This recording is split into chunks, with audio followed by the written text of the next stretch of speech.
Fala, minha gente. Eu queria perguntar para vocês se vocês já tentaram dar uma olhadinha lá na minha comunidade fechada de engenharia de machine learning. Lá nós estamos estudando assuntos muito legais como Python, Terraform, tá? Também vamos estudar CI/CD. Estamos construindo um projeto que é basicamente uma plataforma completa de machine learning.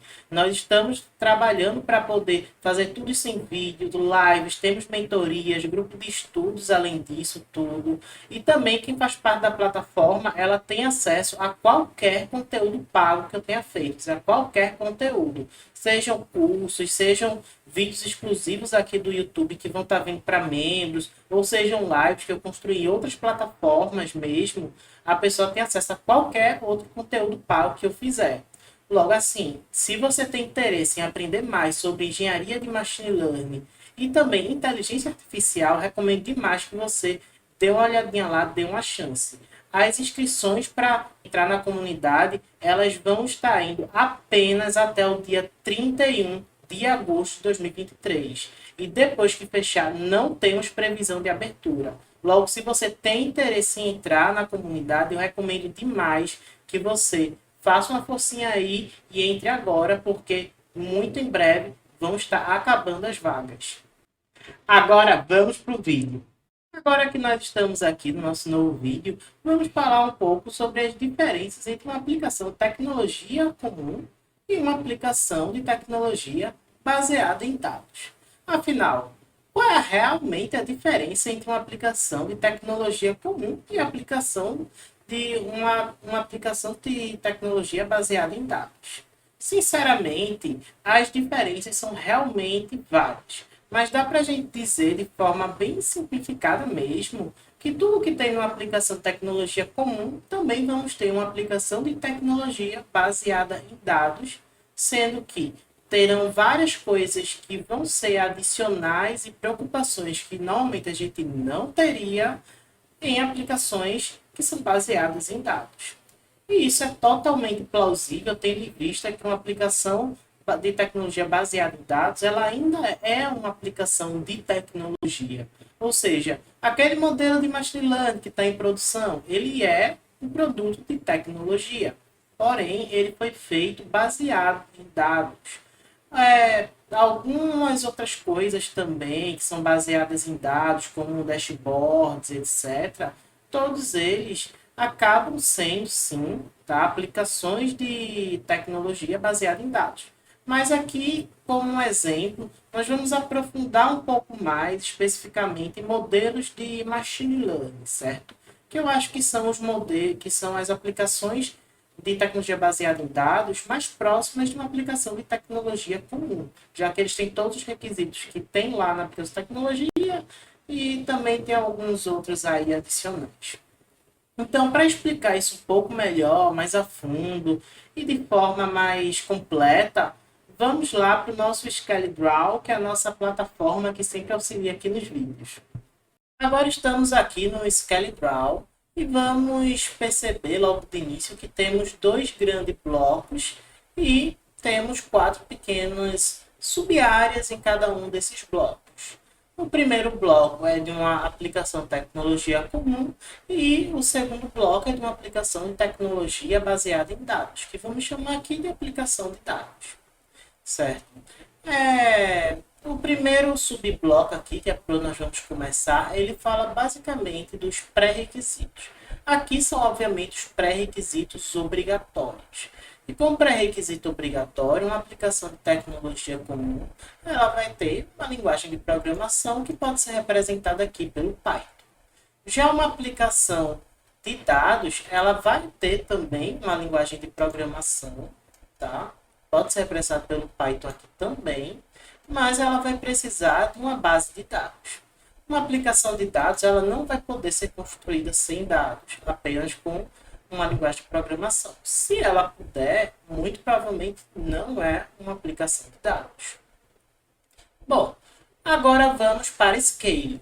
Uma aplicação de tecnologia comum, ela vai se preocupar com duas coisas, basicamente.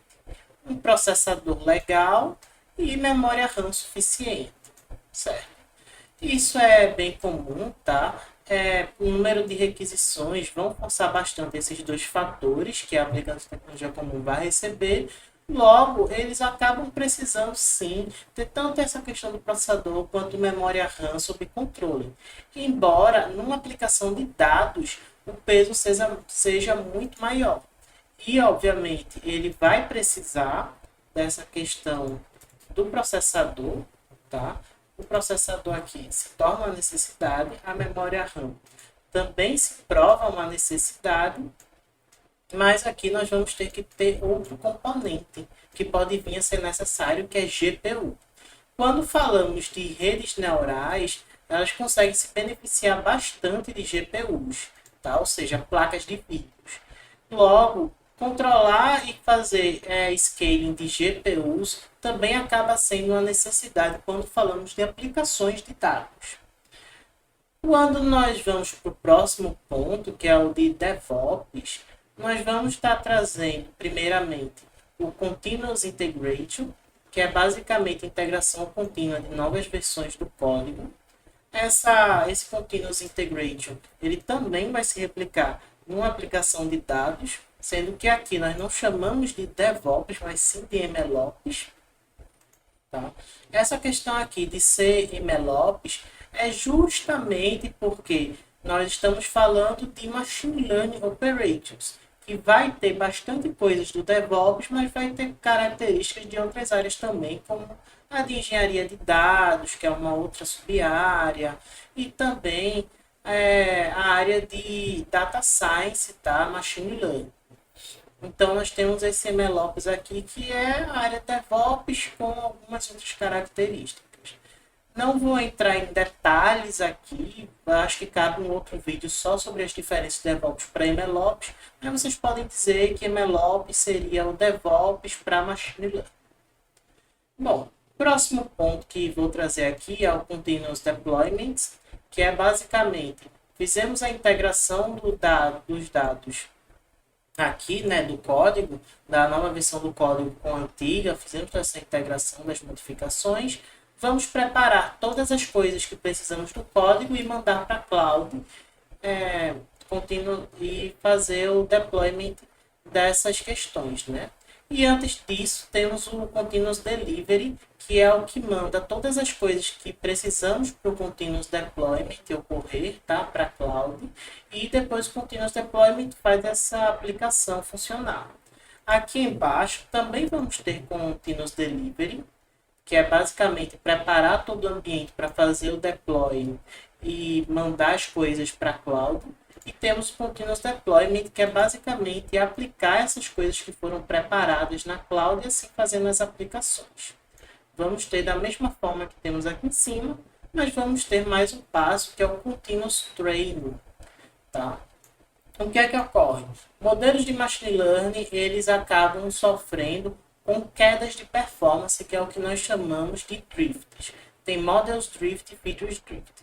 Quando eles ocorrem e os modelos não estão performando bem, o que nós temos que fazer é puxar novos dados da base de dados, treinar uma nova versão do modelo e com essa nova versão do modelo, nós efetivamente iríamos estar mandando ela para a produção. Ou seja, o Continuous Training ele também estaria aqui nessa parte de MLOps.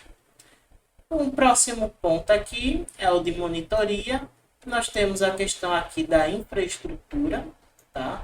Tanto a infraestrutura quanto as chamadas na API são coisas que devem ser monitoradas em aplicações comuns de tecnologia.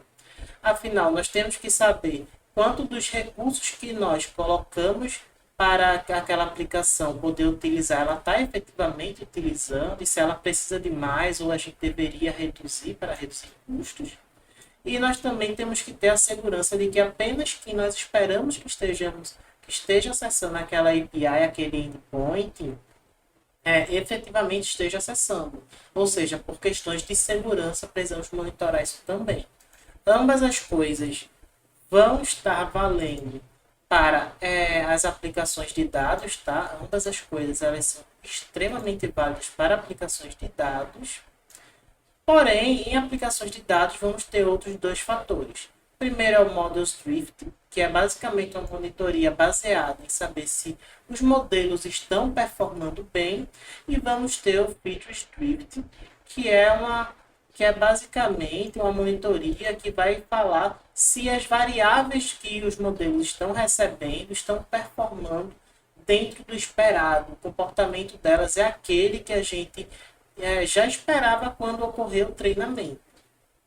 Essas diferenças aqui que eu listei, elas talvez não sejam todas as diferenças que existem, mas são a maioria, certo? E elas sendo, assim, uma boa parte já dessas diferenças, eu acho que dá para vocês terem uma noção de o que nós devemos esperar quando falamos de fato de aplicações de dados, aplicações de machine learning, tá? Que tem todas essas camadas a mais em comparação com a aplicação comum de tecnologia. Explicado agora quais são as diferenças entre uma aplicação de tecnologia comum e também uma aplicação de tecnologia baseada em dados, que são geralmente os modelos de machine learning, eu acho que já dá para vocês terem uma noção de que se você quer ser engenheiro de machine learning ou engenheiro de MLOps, muito provavelmente você vai precisar saber quase tudo, ou pelo menos a maior parte das coisas que um engenheiro back-end, tá? Um desenvolvedor back-end, ele sabe. Tá? É muito importante saber que a gente herda muita coisa desse pessoal que já está nessa área de tecnologia que é bem mais antiga que a nossa. Esse foi o vídeo, tá, gente? Se vocês gostaram do vídeo, eu peço que vocês deixem um gostei, isso ajuda demais o canal. Eu também peço que vocês se inscrevam, isso é muitíssimo importante para mim. E eu sou o Valcílio Eugênio, vou ficando por aqui. Até o próximo vídeo.